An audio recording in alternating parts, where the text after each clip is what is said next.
आज की इस वीडियो में मैं एपीआई के बारे में इतनी सिंपल भाषा में समझाऊंगा ना कि आप अपना नाम एक बार को भूल सकते हैं लेकिन एपीआई नहीं।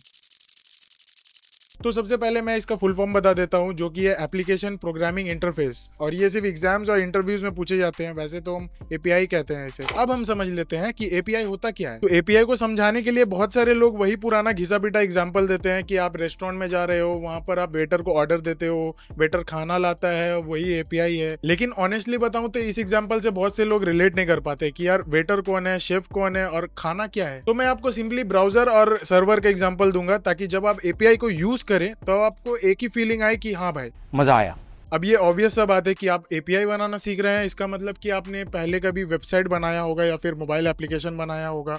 लेकिन अगर नहीं भी बनाया है तो कम से कम देखा तो होगा एटलीस्ट। तो मान लो कि आपने एक वेबसाइट बनाई और उसका जो कोड है वो आपने एक सर्वर पे डिप्लॉय कर दिया, यानी कि होस्ट कर दिया, यानी कि अपलोड कर दिया। तो जब आप अपने कोड को डिप्लॉय करते हो सर्वर पे, तो सर्वर आपको एक डोमेन देता है। तो मान लेते हैं कि आपको एक डोमेन मिला जिसका नाम है xyz.com। अब ये जो डोमेन है इसको मैंने एक ब्राउजर पे पेस्ट कर दिया और जैसे ही मैं एंटर प्रेस करूंगा तो मुझे एक वेबसाइट मिलेगा जो कि ऑब्वियसली HTML, CSS और जावास्क्रिप्ट से बनी होगी। इसका मतलब कि वो जो डोमेन है वो जाता है सर्वर पे जहां पर आपका कोड पड़ा है, और फिर वो सर्वर डिसाइड करता है कि सामने वाले पार्टी को क्या देना है, HTML, CSS या फिर कुछ और। इसे भी आप एक URL ही समझो। जब आप ब्राउजर पे इसे पेस्ट करोगे तो आपको रिटर्न HTML, CSS नहीं मिलेगा, आपको डायरेक्ट डेटा मिलेगा जो कि JSON फॉर्मेट में होता है। अब ये डेटा क्या होता है और ये JSON क्या है, थोड़ी देर रुक जाइए, मैं आगे समझाता हूँ ये क्या है। तो अभी तक हम यही देख रहे थे कि हम सर्वर पे कुछ URL भेज रहे हैं और वहां से कुछ डेटा रिटर्न हो रहा है, लेकिन आपको भी तो सर्वर पे कभी ना कभी कुछ ना कुछ भेजना पड़ेगा। तो मान लेते हैं कि कोई वेबसाइट में आप कोई प्रोडक्ट देख रहे हो और उस प्रोडक्ट को आप अपने शॉपिंग कार्ट पे डालना चाहते हो,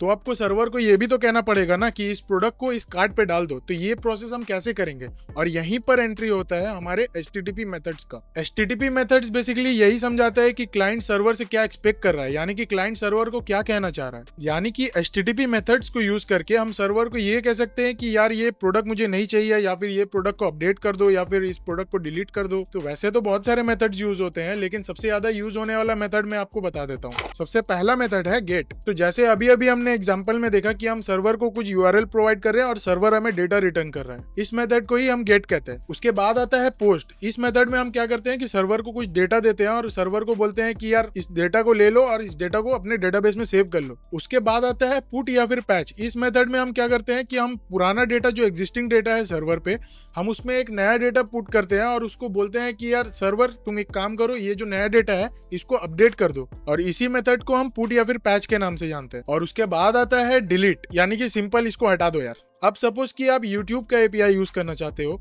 तो YouTube क्या करता है कि आपको अपना API दे देता है, यानी कि अपना डेटा दे देता है। तो आप उस डेटा को यूज कर सकते हो और उस डेटा को सिंपली अपने किसी भी वेबसाइट या फिर किसी भी ऐप या फिर किसी भी सॉफ्टवेयर पे यूज कर सकते हो। और फिर उसके बाद इन्हीं HTTP मेथड्स को यूज कर सकते हो कि यार इसे अपडेट कर दो, या इसे डाल दो, या डिलीट कर दो। अब हम वापस आते हैं डेटा पे। अब ये डेटा है क्या? डेटा कुछ नहीं है, बस एक सिंपल सा टेक्स्ट आप समझ सकते हो जिसे हम JSON बोलते हैं। ये एक JSON फॉर्मेट में होता है जो कि कर्ली ब्रेसेस से स्टार्ट होता है और कर्ली ब्रेसेस से एंड होता है। कोई डिजाइन नहीं, कोई कलर नहीं, बस सिंपल सा एक टेक्स्ट जो कि कर्ली ब्रैकेट्स के अंदर होता है। अभी तक हम क्लाइंट के पर्सपेक्टिव से देख रहे थे, यानी कि फ्रंट एंड डेवलपर्स के पर्सपेक्टिव से देख रहे थे। अब हम सर्वर के पर्सपेक्टिव से देख लेते हैं, यानी कि बैकएंड के साइड से। तो होता क्या है कि क्लाइंट एक URL भेजता है सर्वर को, और सर्वर उस URL को लेता है और अपने बैकएंड में चेक करता है। बैकएंड यानी सर्वर के अंदर जो कोड लिखा है आपने, जो कि डिसाइड करता है कि यार क्लाइंट क्या भेज रहा है और उसको क्या रिटर्न करना है। और ये जो कोड है आप इसे Django या Node.js या फिर कोई भी बैकएंड लैंग्वेज में लिख सकते हो। और फिर उसके बाद बैकएंड में हर एक URL के लिए एक स्पेसिफिक फंक्शन लिखा रहता है, यानी कि URL प्रोडक्ट्स है तो ये फंक्शन चलेगा, और या फिर अगर URL